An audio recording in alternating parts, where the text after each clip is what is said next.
history books, to be honest, brushed over Black history. The things that happened to his dad and Yeah. the involvement Yeah, of the yeah, Ku Klux Klan, like, I don't know, and what happened to his mom, how she got put in the insane asylum, or am I Yeah. right? And I just think a lot of times we're missing a lot of Black militancy in Christianity.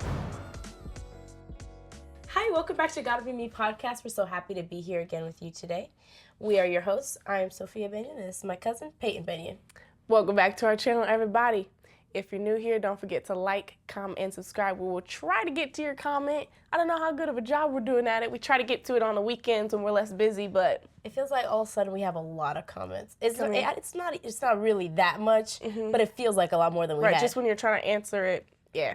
So we appreciate the interaction, though. Love or hate, although we appreciate the love a lot more than the hate. I have to say. So me and Peyton have kind of been trying to do a bit of a series about books that changed our lives. And when we were discussing some of the books that we've read, we were like, we definitely have to talk about the autobiography of Malcolm X. I was pretty young when I read it. I was like 15 or so. How old were you? I think I might have been 12 or 13, somewhere around there. Even younger than I was. Yeah, I was pretty young. So it's kind of heavy reading for a young teenager, I think. Yeah, it is. But I was so fascinated by it. Especially compared to what you get in American history books, just regular history books. This is heavy. Like, what? This is radical. Yeah, I had never read anything like this in my life, which was part of why it changed my life. Not at all. And I had never heard a narrative of Malcolm X that did not paint him as a villain. Right. I feel like in our history books, well, it barely mentioned him, at least for me. He was like a passing figure. Yeah, but Martin even when Luther, they did mention overshadowed him, when really that's not even how it should be in history. Like, they're contemporaries, right, moving at the same time with a affecting the great same, following. at least the same, about the same amount of, like they were making the same stir. Yeah, in absolutely. different ways a bit. In different ways, but they were still. Our history books seem to just kind of brush right over him. Which our history books, to be honest, brushed over Black history. Like, there was a short section about Martin Luther King, a short section about Rosa Parks, and that's about it. But yeah, when they talked about Malcolm X, they just talked about how he was so hateful and just how he called white people devils, and that was like the extent of him. And they like kind of just chopped it off there. That'd be like, kind of like if we read halfway through the book. Absolutely. And we didn't realize what happened to him, how he changed, what he started talking about, and what his message was toward the end of his life, right? So that was one of the things that kind of shook my world when I read this, was just like, oh, Malcolm X wasn't evil. He wasn't like they painted him as crazy. Like, he was crazy. And he talked about the blue-eyed devils and like make him sound like a devil, you know? And you're like, when you read the book, you totally understand where he's coming from. Not that, oh, that's okay or fine. Of course not. But you know what he meant. Yeah. You see what he's saying. You understand it a lot more. And he's at least valid in his own context. Not that he's valid in a global context to say those hateful things, but in his own context and where he's personal coming experience, from, right? Like, if you read towards the beginning of his book, the things that happened to his dad and the involvement of the Ku Klux Klan, like, I don't know, and what happened to his mom, how she got put in the insane asylum, or where was it? Am I right? And got her children taken away and everything. And how they lived through it. I mean, in his context and from his limited understanding, right? As far as he grew up pretty sheltered in one spot. Until he was like, a young teenager, and then he got exposed to everything, right? Yeah. I feel like another way this kind of just changed my life was it just kind of exposed me to a lot of things that I hadn't really been exposed to before. We talked about how we grew up sheltered. And this is the interesting thing, though. Even though I grew up very sheltered, for years in my life, probably for, well, at least maybe 5 years of my childhood, like between the ages of like 8 and 13 or 8 and 12 or so, we would go to Skid Row, which for any of my listeners that don't know what that is, it's like a section of LA that's extremely impoverished, and there's lots of missions down there, and it's actually like downtown LA. Like, if you're in downtown LA, it's just like you go over and there's Skid Row, but that's where all the homeless people hang out, all the druggies, all the prostitutes. So growing up, every other week I was witnessing, drug deals, prostitutes, all kinds of things, but I didn't really know what I was seeing. You know what I'm saying? And then all of a sudden I read this and I was like, oh. This is what it was. Skid Row is not Harlem by any means, but, it was like a little, like, eye-opener, like, this was that, and that's going on. This is what I've been seeing the whole time. It made my world a whole lot bigger. So that was another way. I feel like the main way that this book changed my life was, I remember, I don't know about you, but I remember, like, I've always been happy to be Black. Mm-hmm. Like, I don't know when I first thought about it, like, I'm Black, you know? Mm-hmm. But ever since I can remember, I've been like, yeah, I'm glad I'm Black, or, you know, whatever. But I didn't really have, like, any sense of pride like that. You know what I'm saying? I was just, okay, yeah, I'm Black and I'm glad about it. But I think this book is the first thing that introduced me to being Black and proud. That's interesting. And I don't know, it was just part of how intelligent Malcolm X was, and how articulate he was, and how proud he was himself. Mm-hmm. And then the pride that he was able to instill in other people, it like reached across the decades and instilled pride in my little teenage heart. And it was like, that was another life-changing for me. Yeah. And it didn't get me all the way where I needed to go, but I was like, I stepped up. I was like, okay. This is a good thing we got going over here. And I got good history, you know? Like, this man was powerful. We weren't just slaves, and then now I'm here. Mm-hmm. You know? There's something that happened in between there. Yes. And, like, this man was prophetic. He was talking about prophecy.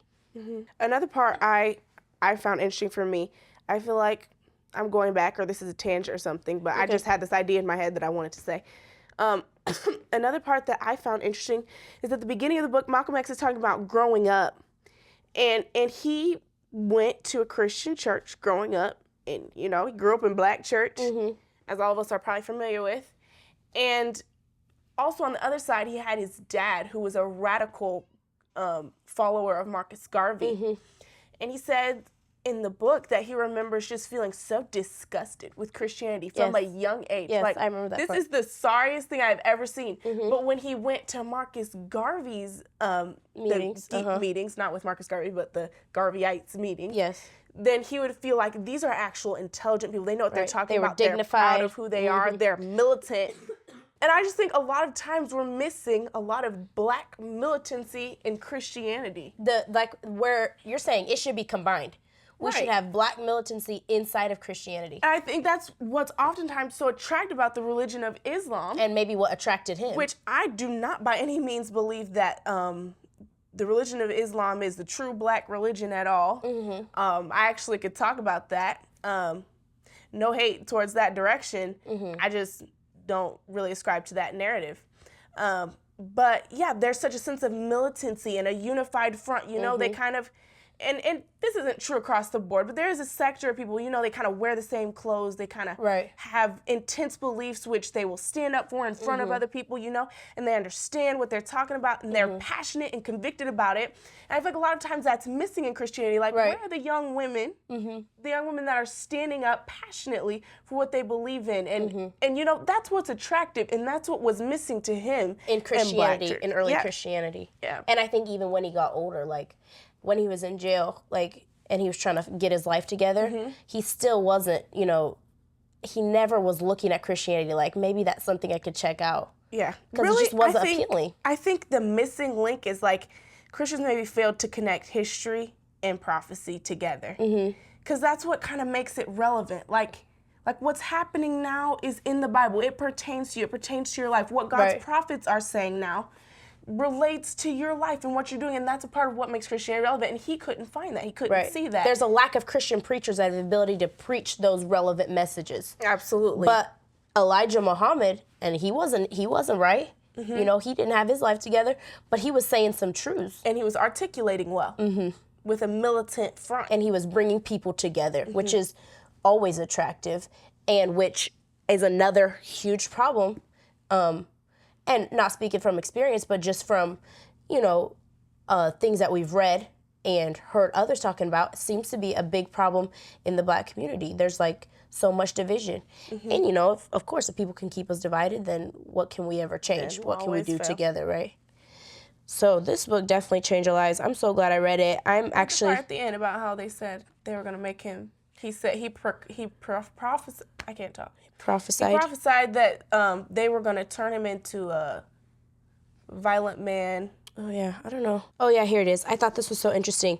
Malcolm X said, "Anyway, now each day I live as if I'm already dead, and I tell you what I would like for you to do." Like, he knew he was going to die. At the beginning of the book, you remember when he said, He saw his dad die from violence, and he saw other people. And, like, all his dad's brothers died violently. And he was like, yeah, I mean, that's how I'm going to die. Like, he just kind of knew it. He said, when I am dead, I say it that way because of things I know. I do not expect to live long enough to read this book. It's crazy. He said, watch what I will say. He said, the white man in his press is going to identify me with hate. It's true. Until we read this book, all our lives we just thought, Malcolm X was so full of hate just toward the white man. That's all he did was hate the white man. We never learned about the positive things he did for his own people, and we never learned about how he started to change his mind after his visit to Mecca. Was that where they went to? Anyway, so I'm so thankful that I read this book. I'm reading it again. I'm going to try to read it more times. I feel like now that I'm older, I can get so much more out of it. Absolutely. Highlight, write down quotes, whatever. And we highly recommend it. Now, on The Hate U Give, we said, if you watch that first, we said the movie was not as good. Mm-hmm. And we also say that on The Help. We did one about The Help, and we said that. But the movie for this, I'm not going to say it's as good as the book, because this book is written, by Malcolm X and Alex Haley. It's great. But that movie is really good. I mean, come on. Denzel and... And Angela Bassett. And that's good stuff right there. And Spike Lee. Yeah. It was really emotional to me. Like, when I read it, when I watched it, I was like, at the end of the movie, I was like sitting there. Frozen. Like, when you're frozen after a movie, I was like. Same. It's worth the 3.5 hours or whatever it is. And we just want to say real quick, like, we could never do justice to Malcolm X, literal Malcolm X. So many of the great figures in history. And hopefully at another time we do another podcast about him and his life. But we just wanted to mention this book, his book. And just the parts of it that really changed our life and kind of stuck out to us and touched us and rearranged things inside our brains. Anyway, that's all we have for you today. You got to read the autobiography of Malcolm X. If you haven't read it, it'll definitely change your life. Well, y'all know what time it is. Peace, love, and hair grease.